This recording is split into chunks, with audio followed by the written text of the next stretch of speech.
Om Namo Narayana. Welcome back. Today we're reading the Varaha Upanishad and we're finishing the second section. When buddhi is absorbed in ajnana, then it is termed by the wise sleep. Whence then is sleep to me who have not ajnana and its effects? When buddhi is in full bloom, then it is said to be the waking state. As I have no changes, there is no waking state to me.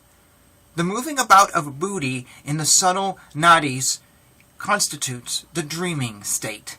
In me, without the act of moving about, there is no dreaming. Then at the time of sushupti, when all things are absorbed, enveloped by tamas, he then enjoys the highest bliss of his own nature in an invisible state. If he sees everything as consciousness without any difference, he alone is an actual Vijnani. He alone is Shiva, he alone is Hari, he alone is Brahma. This mundane existence, which is an ocean of sorrow, is nothing but a long-lived dream, or an illusion of the mind, or a long-lived reign of the mind. From rising from sleep till going to bed, the one Brahman alone should be contemplated upon. By causing to be absorbed, this universe, which is but a superimposition, Dikshita partakes of my nature. Having annihilated all the six powerful enemies, through their destruction becomes the non-dual one. Whether the body perishes now, or lasts the age of the moon and the stars, what matters it to me, having consciousness alone as my body? What matters it to the akasha in the pot, whether the pot is destroyed now or exists for a long time? While the skin of a serpent lies cast off lifeless in its hole, the serpent does not evince any affection towards it.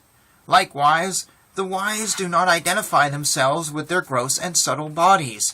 If the delusive knowledge that the universe is real, with its cause, should be destroyed by the fire of Atma-jnana, the wise man becomes bodiless to the idea of the Brahman is not this, it is not this. Shastras, the knowledge of reality of the universe, perishes. Through direct perception of truth, one's fitness for action in this universe ceases.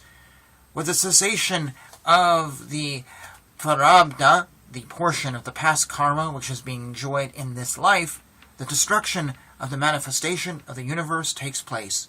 Maya is thus destroyed in a threefold manner.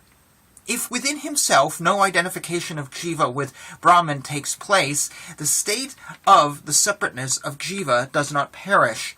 If the non-dual one is truly discerned, then all affinities for objects cease.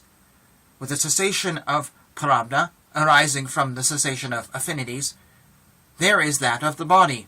Therefore, it is certain that Maya perishes thus entirely. If it is said that all the universe is, that Brahman alone is that of the nature of Sat.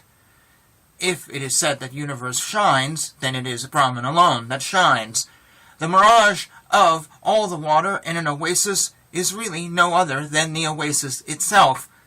Through inquiry of oneself, the three worlds, above, below, and middle, are only of the nature of consciousness. In Brahman, which is one and alone, the essence of whose nature is absolute consciousness, and which is remote from the differences of Jiva, Ishvara, and Guru, there is no ajnana. Such being the case, where then is the occasion for the universe there? I am that Brahman which is all full. While the full moon of wisdom is robbed of its luster by the Rahu of delusion, all actions, such as the rites of bathing, almsgiving, and sacrifice performed during the time of eclipse, are all fruitless. As salt dissolved in water becomes one, so if Atman and Manas become identified, it is termed samadhi. Without the grace of a good guru, the abandonment of sensual objects is very difficult to attain, so also the perception of divine truth and the attainment of one's own true state. Then the state of being in one's own self shines of its own accord in a yogin in whom jnana shakti has dawned and who has abandoned all karmas. The property of fluctuation is natural to Mercury and the mind. If either Mercury is bound or the mind is bound, what then on this earth cannot be accomplished?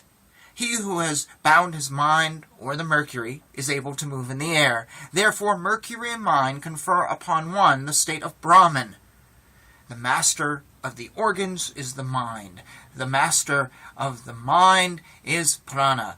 The master of prana is laya. Therefore, laya yoga should be practiced. To the yogins, laya yoga is said to be without actions and changes. This laya, or absorption, of the mind, which is above speech, and which one has to abandon all sankalpas and to give up completely all actions, should be known through one's own experience. As a performer dancing in harmony to music and musical instruments has his mind attent upon the protection of the pot on his head so it does not fall, so the yogin, though intent for the time being upon the host of objects, never leaves off the mind contemplating on Brahman.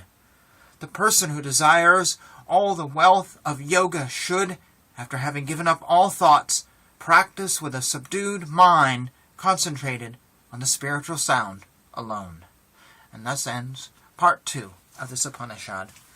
Anyway, as always, thank you for joining me as we walk through all 108 Upanishads. We've got a few more sections to this one. It's not a particularly long one, but we do have a few more sections to it. So please join me on this. I do want to apologize, though, to anyone who has this and might be reading along. I do a lot of editing while I'm reading. You can see the cuts in the video. If you only knew what I was leaving out, you'd be shocked. Sometimes there is a translation which I can only describe, and this is borrowed from a translator I once knew who spoke Chinese, as a tin ear. It might be done by someone who doesn't speak English as their first language. There are sentences which I read them and I'm just kind of like, that doesn't actually make sense. The words are not quite in the right order, or I read something and the punctuation I realize is missing.